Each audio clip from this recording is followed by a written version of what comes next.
What's going on YouTube? Comic Brains here with another video for you.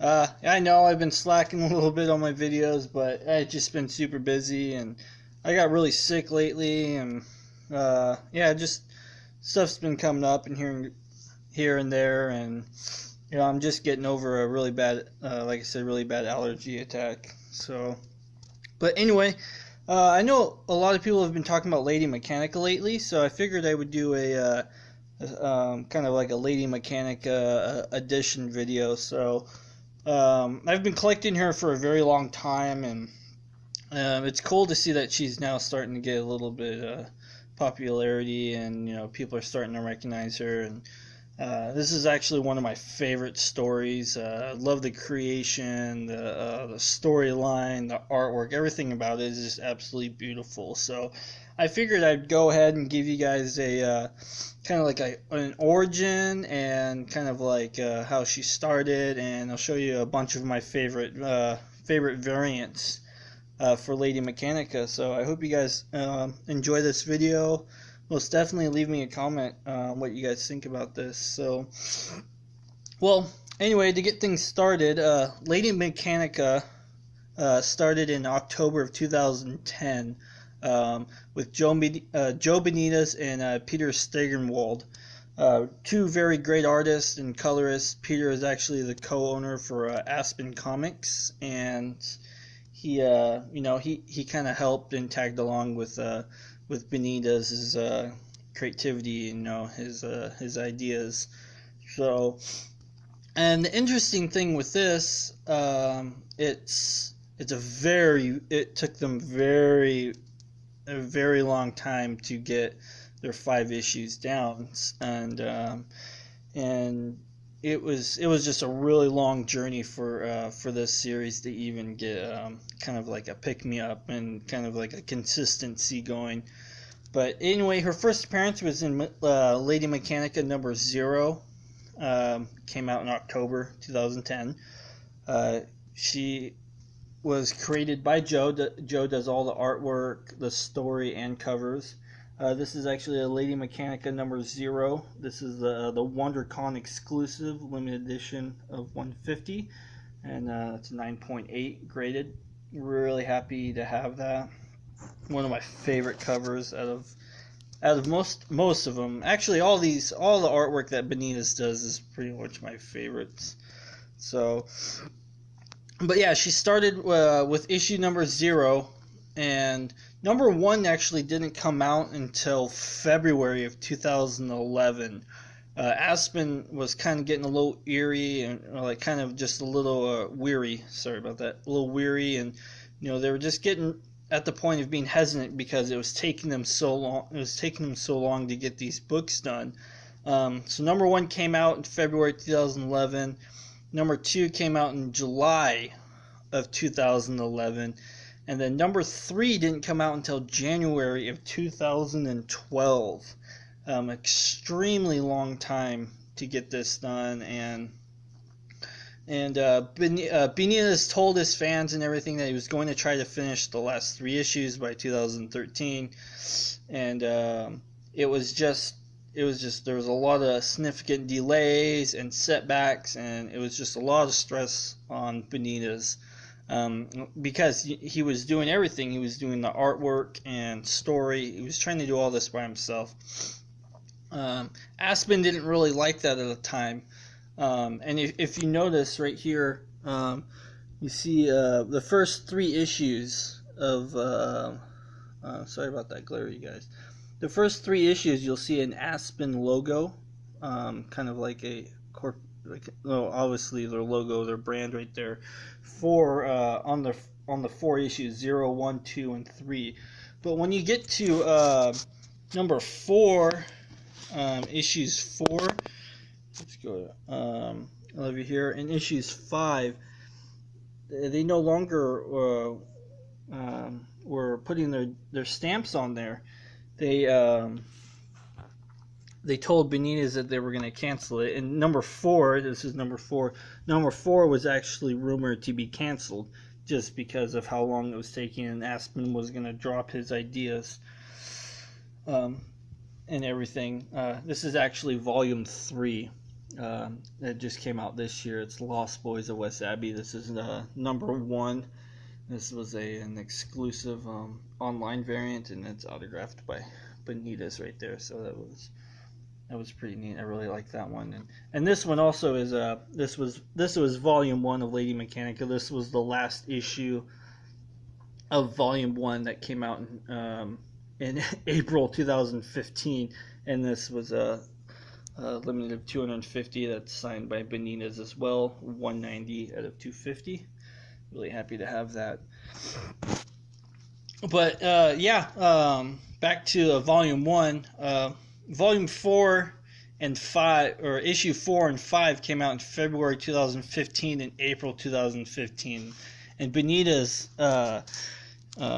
he told everybody that he was gonna start his own business, and he was just gonna do it himself. And eventually, it just became Benitez Productions. Right here, Joe Benitez's Lady Mechanika. And then Volume 2 came out, which was the Tablet of Destinies. Right here, here's another number 1. Tablet of Destinies, number 1. And then I should have another... Oh, yeah, okay. Yeah, that's number 1. And then here's my other issue, number 1. Like I said, they're just great artwork, and kind of like, you can kind of understand why it was taking him so long to really get these done. It's just the artwork and the steampunk style was just, there's no style like that. And I know J. Scott Campbell did do an issue for volume 1 of Lady Mechanika, but when it comes to independent stuff like this, and I just really enjoy seeing other people's artwork and creativity. And J. Scott Campbell is a great artist. He did a great cover for Lady Mechanika, but I don't want to show that. I just feel like I don't need to show a J. Scott Campbell variant with everything, with every set or issue or series that comes out. I just kind of want to lay low on his stuff. But anyway, probably gonna get some dislikes for that. But back to volume 2. This was number 1, Tablet of Destinies, another great series. This issue ran for it was six issues, and this one actually was on time. It ran from April 2015 to October 2015, and like I said, his artwork is just awesome. I just grabbed a bunch of my favorites. So there's issue number 2. Sorry about that glare. Issue number 2, kind of like a masquerade. Here's issue number 3. Beautiful cover. I absolutely just love the style on that. It's just no other. And this is also actually right here, autographed by Benitez as well. I've got to meet him a couple times, so great covers. There's number 3. Here's another 4. Cover this. Here's number 4. Let's set this guy. Set her over there. That's number 4. And then number 5.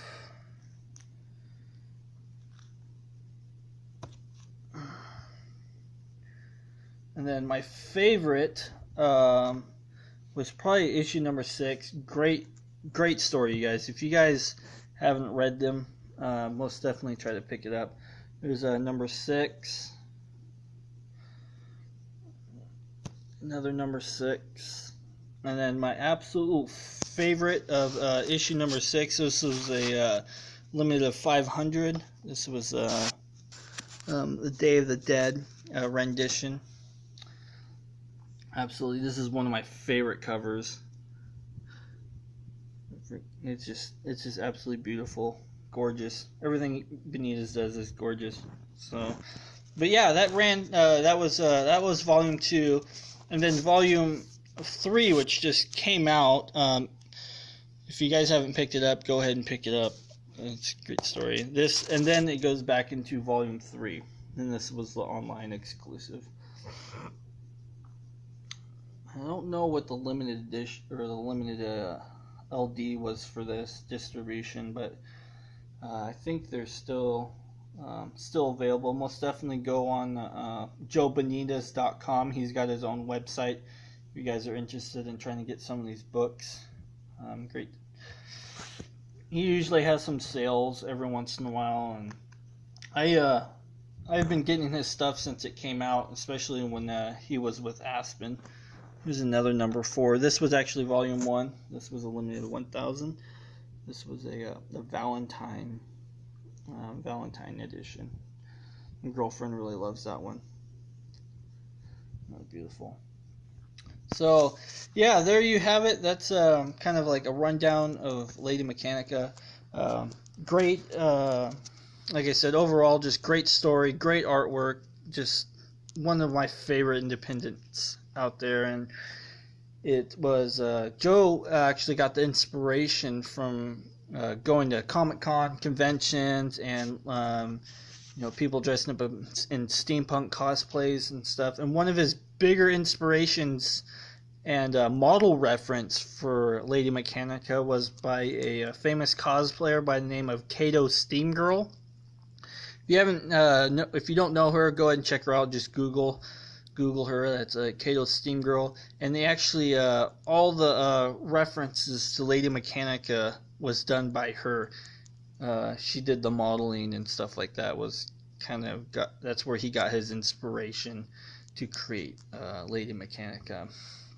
So that's kind of like a quick history, kind of a little rant for Lady Mechanika. I think I covered quite a bit of everything, really. But if you guys are interested and you do want to get stuff, most definitely go and pick up the free comic book day one. It was obviously it was free, but if you can't get it, I'm pretty sure you can find it for fairly cheap. It gives you kind of like a breakdown of all the storylines that she's been in, and it was I think that was a really cool idea to really get her back into the community. So, but anyway, I hope you guys enjoyed this video. Most definitely leave a comment down below, like it, and till next time, catch you guys later, and Comic Brains out.